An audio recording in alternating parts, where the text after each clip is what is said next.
একটা মেয়ের জীবন ঠিক কতটা নরক হয়ে গেলে সে আত্মহত্যার পথ বেছে নেয়।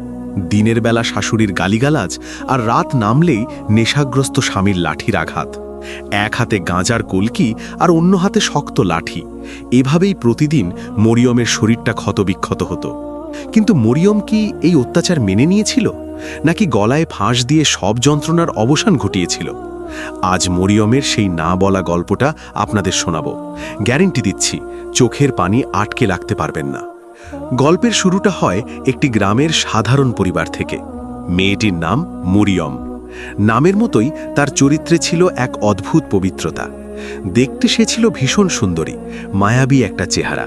কিন্তু তার আসল সৌন্দর্য ছিল তার ভেতরে। 5 ওয়াক্ত নামাজ, রোজা আর পর্দার বিধান মেনে চলা এক সহজ সরল মেয়ে সে। দুনিয়ার কোনো চাকচিক্য তাকে কখনো আকর্ষণ করেনি। খুব সাধারণ একটা টিনের চালের ঘরে তার বেড়ে ওঠা। অভাব তাদের নিত্য সঙ্গী ছিল, কিন্তু মরিয়মের বাবা তাকে শিখিয়েছিলেন দারিদ্র কোনো অভিশাপ নয়, বরং এটি আল্লাহর দেওয়া এক পরীক্ষা। অন্যদিকে ছিল আরিফ। আরিফদের পরিবারও ছিল হতদরিদ্র, নুন আনতে পান্তা ফুরানো অবস্থা। পারিবারিকভাবে একদিন এই আরিফের সাথেই মরিয়মের বিয়ে ঠিক হয়। মরিয়মের বাবা ভেবেছিলেন ছেলে গরিব হলেও হয়তো পরিশ্রমী হবে, তার মেয়েটাকে অন্তত ডাল ভাত খাইয়ে সুখে রাখবে। ইসলামে তো আছেই দিনদারিত্ব দেখে বিয়ে দিতে। কিন্তু মানুষের ভেতরের রূপ তো আর বাইরে থেকে বোঝা যায় না। বিয়েটা হয়ে গেল খুব সাধারণভাবে। লাল টুকটুকে শাড়ি পরে চোখে হাজারো স্বপ্ন নিয়ে মরিয়ম পা রাখল আরিফের ভাঙাচোরা ছোট্ট ঘরটায়। মরিয়ম ভেবেছিল স্বামী যেমনই হোক, সে তাকে নিজের ভালোবাসা আর সেবা দিয়ে আপন করে নেবে। দুজনে মিলে এই অভাবের সংসারটাকে জান্নাতের টুকরো বানিয়ে ফেলবে। কিন্তু বাস্তবতা ছিল মরিয়মের ভাবনার চেয়েও অনেক বেশি নিষ্ঠুর। বিয়ের কয়েক মাস যেতে না যেতেই আরিফের আসল রূপ বেরিয়ে আসতে শুরু করল। আরিফ কাজকর্মে খুব একটা মন দিত না। অভাবের তাড়নায় হতাশ হয়ে সে জড়িয়ে পড়ে এলাকার কিছু বখাটে ছেলেদের সাথে। শুরু হয় তার নেশার জীবন। প্রথমে হয়তো একটু আধটু, কিন্তু ধীরে ধীরে নেশাটা তাকে পুরোপুরি গ্রাস করে নেয়। যে ছেলেটার সকালে উঠে কাজের সন্ধানে যাওয়ার কথা, সে দুপুরে ঘুম থেকে উঠত আর রাত হলে নেশায় চুর হয়ে বাড়ি ফিরত। মরিয়ম, এই অবুঝ মেয়েটা সারা দিন ঘরের কাজ করত, শাশুড়ির বকাঝকা শুনত আর রাতের বেলা প্রহর গুনত কখন তার স্বামী ঘরে ভিড়বে। রাত তখন হয়তো 2টো কি 3টে। চারিদিক শুনশান নীরব। হঠাৎ দরজায় কড়া নাড়ার শব্দ। মরিয়ম ভয়ে ভয়ে দরজা খুলে দিত। দেখত আরিফ টলতে টলতে ঘরে ঢুকছে। চোখ দুটো জবা ফুলের মতো লাল, মুখ থেকে বেরোচ্ছে উৎকট দুর্গন্ধ। মরিয়ম হয়তো খুব নরম সুরে বলতো, এত রাত করলে কেন? ভাত কি বেড়ে দেব? এই সামান্য কথাতেই যেন আরিফ জ্বলে উঠত। সে বলতো, তুই কে রে আমার খবরদারি করার? তুই কি আমার বাপ মা নাকি যে তোর কাছে আমার জবাবদিহি করতে হবে? চুপচাপ যা পারিস দে, বেশি কথা বলবি না একদম। মরিয়ম চুপ করে থাকত। সে ভাত বেড়ে দিত। কখনো কখনো নেশার ঘরে আরিফ সেই ভাতের থালা ছুঁড়ে ফেলে দিত উঠোনে। বলতো, এসব কি রান্না করেছিস? এগুলো কি মানুষের খাওয়ার যোগ্য? আমার জীবনটা তোরা শেষ করে দিলি। মরিয়ম ফ্যাল ফ্যাল করে তাকিয়ে থাকত ছড়ানো ভাতের দিকে। তার 2 চোখ বেয়ে নীরবে পানি গড়িয়ে পড়ত। সে একটা কথাও বলতো না। সে জানত এখন কথা বললে আরিফ গায়ে হাত তুলবে। রাতের অন্ধকারে সে একা একাই সেই নষ্ট হওয়া ভাতগুলো পরিষ্কার করত। তারপর অজু করে জায়নামাজে গিয়ে দাঁড়াত। যখন দুনিয়ার সবাই ঘুমে আচ্ছন্ন, তখন মরিয়ম তার রবের সামনে সিজদায় পড়ে ফুপিয়ে খুপিয়ে কাঁদত। সে বলতো, ইয়া আল্লাহ, তুমি তো সব জানো, তুমি তো অন্তর্যামী। আমার স্বামীর এই পথভ্রষ্টতা তুমি দূর করে দাও, তাকে হেদায়েত দাও। অভাবের সংসার হোক, তাও আমার কোনো আক্ষেপ নেই, কিন্তু তুমি তাকে সঠিক পথে ফিরিয়ে আনো আল্লাহ। আমার এই কষ্ট তো তুমি ছাড়া আর কেউ দেখছে না।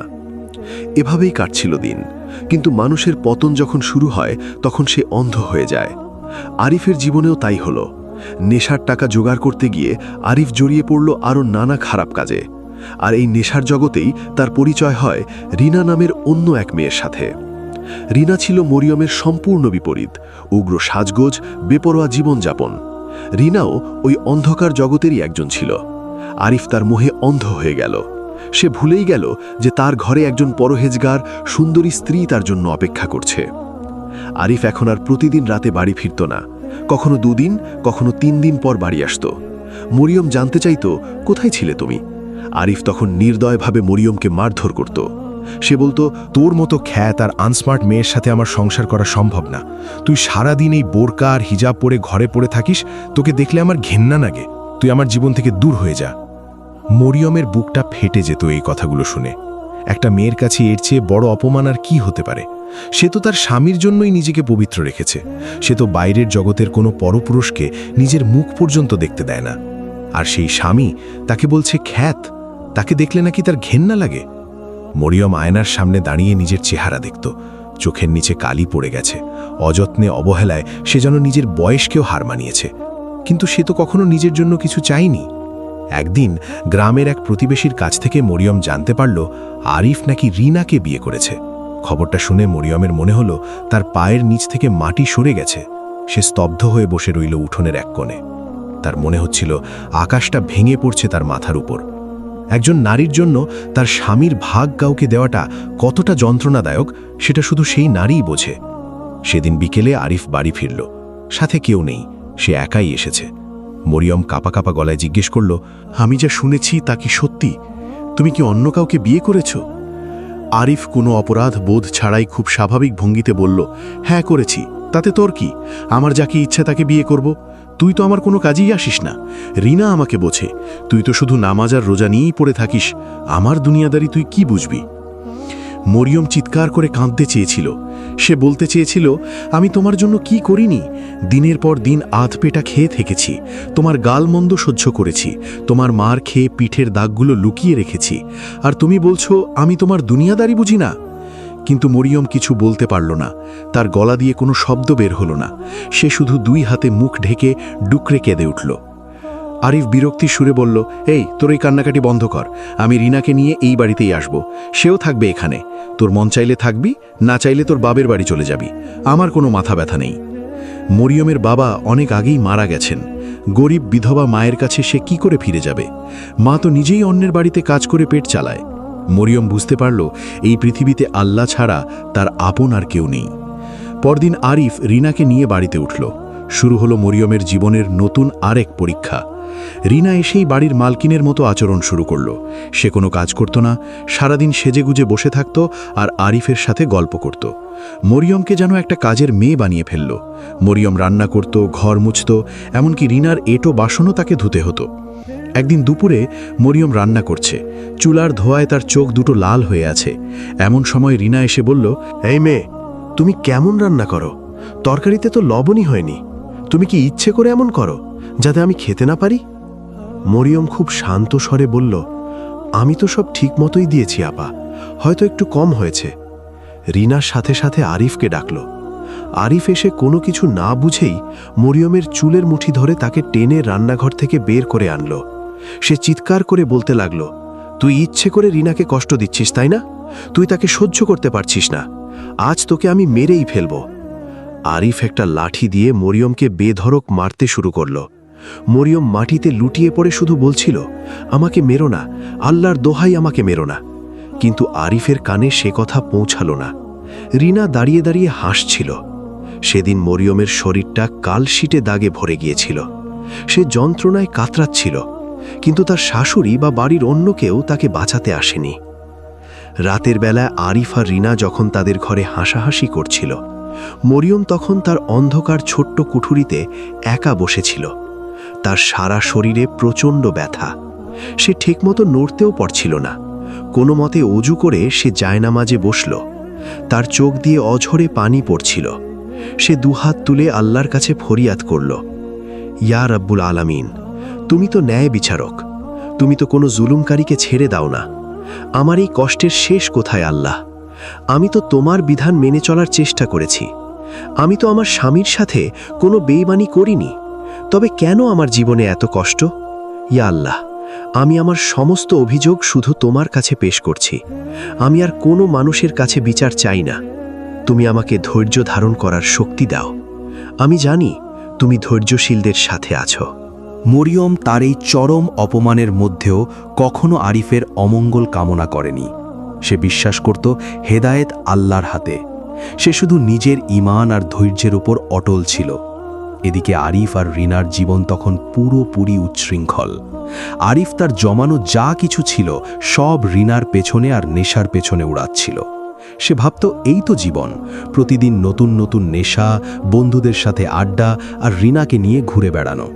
মরিয়মের চোখের পানি, তার দীর্ঘশ্বাস আরিফের মনে একটুও রেখাপাত করত না। সে ভাবত মরিয়ম একটা বোকা মেয়ে, সে কিছুই করতে পারবে না। কিন্তু আল্লাহর লাঠির কোনো শব্দ নেই। যখন তার বিচার নেমে আসে তখন কেউ তা আটকাতে পারে না। আরিফ বুঝতে পারছিল না যে সে ধীরে ধীরে এক গভীর খাদের দিকে এগিয়ে যাচ্ছে। রিনাকে সে তার জীবনের সব মনে করছে। তোমরা যারা ভাবছ মরিয়মের এই নীরবতা হয়তো তার দুর্বলতা, তারা ভুল করছ। ইসলামের সবরের মর্যাদা অনেক উঁচুতে। মরিয়ম জানত আল্লাহ যদি কাউকে ছাড় দেন তবে তাকে ছেড়ে দেন না। আরিফ তার অহংকারের চূড়ায় বসে হাসছে আর মরিয়ম তার সিজদায় পড়ে কাঁদছে। এই দুইয়ের পরিণতি কখনো এক হতে পারে না। আরিফ আর রিনার জীবন তখন অন্ধকারের চরম সীমায়। আরিফ ভাবত টাকা আর নেশাই সব, কিন্তু নেশার জগৎটা বড়ই নির্মম। সেখানে যতদিন তোমার পকেটে টাকা আছে ততদিন সবাই তোমার বন্ধু, আর টাকা ফুরিয়ে গেলে তুমি রাস্তার কুকুরের চেয়েও অধম। আরিফের ক্ষেত্রেও ঠিক তাই ঘটতে শুরু করল।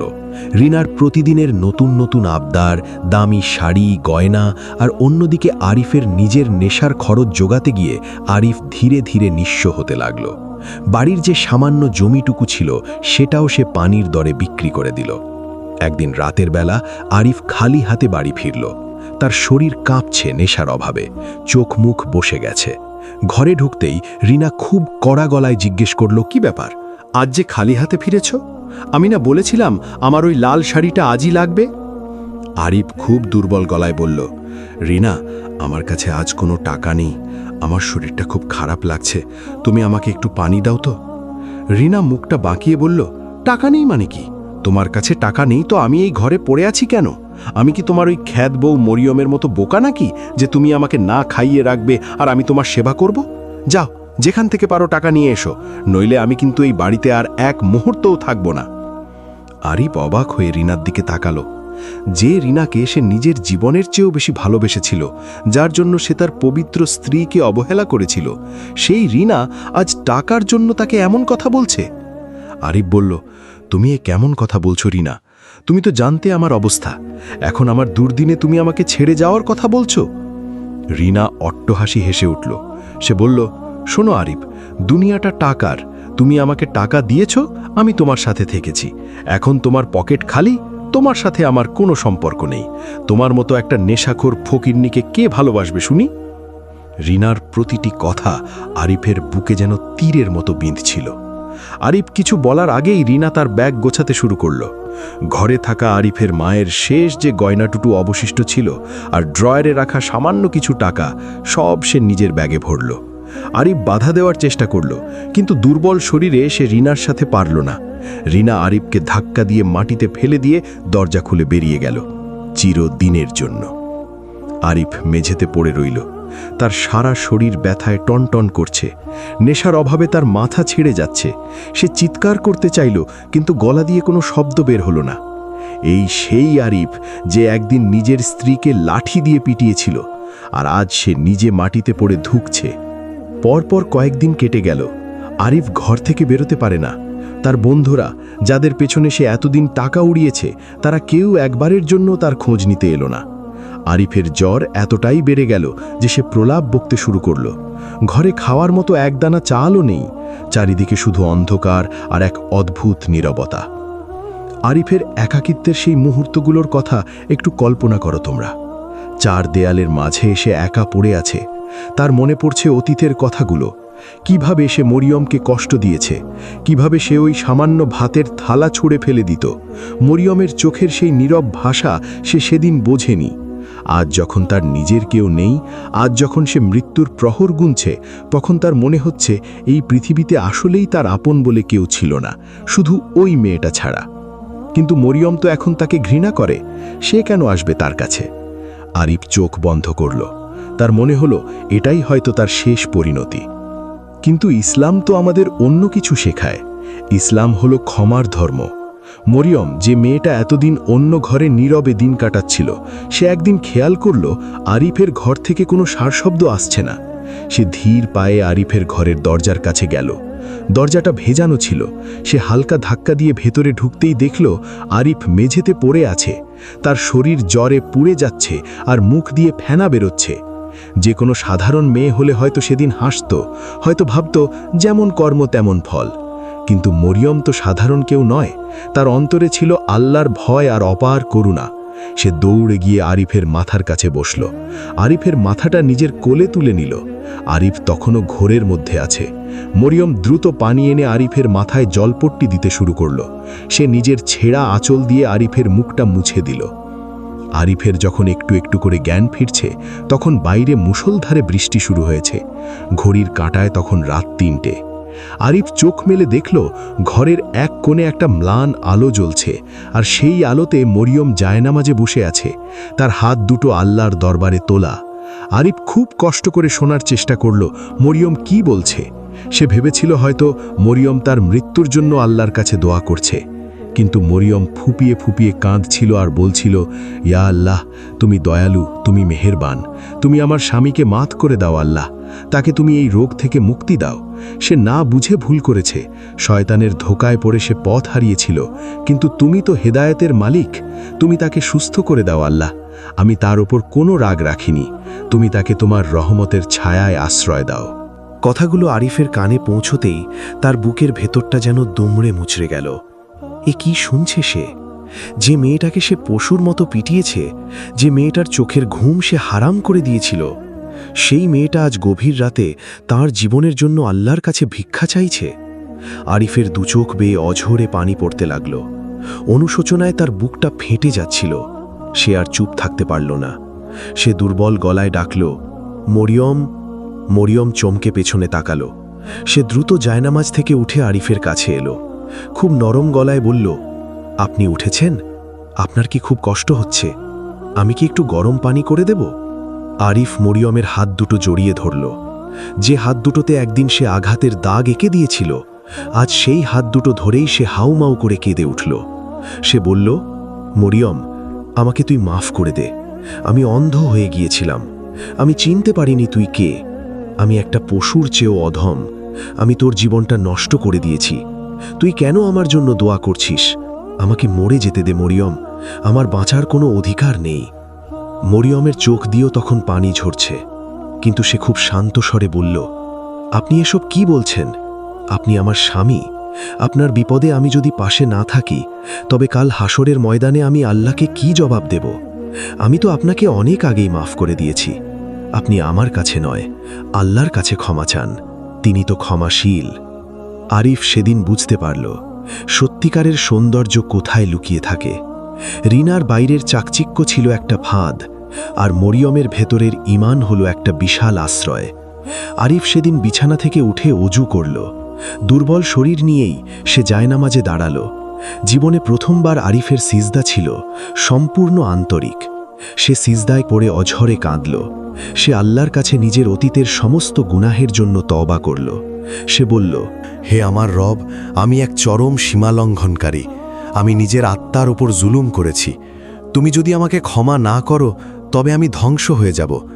আমাকে তুমি সোজা পথ দেখাও আল্লাহ। সেই রাতের পর থেকে আরিফের জীবনটা পুরোপুরি বদলে গেল। এই পরিবর্তন কোনো জাদুর মতো হয়নি, এটা ছিল তার খাঁটি তওবার ফল। আরিফ নেশা পুরোপুরি ছেড়ে দিল।